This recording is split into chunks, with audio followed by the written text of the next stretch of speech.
right, James, thank you. As the storms roll into the area, Arkansans are now preparing. Channel 7's Andrew Mobley is in Benton this midday, where the city street department is handing out sandbags. Mobley.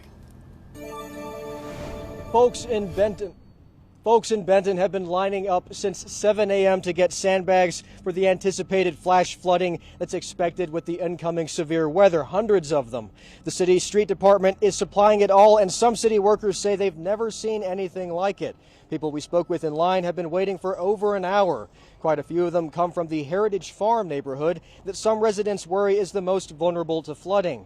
Representatives of the city just got out of a meeting with Saline County officials and say the judge may preemptively declare an emergency to get state resources out here to help. They say they're hopeful that the worst of the storms may be east of here, but residents should prepare for the worst. Ryan, back to you.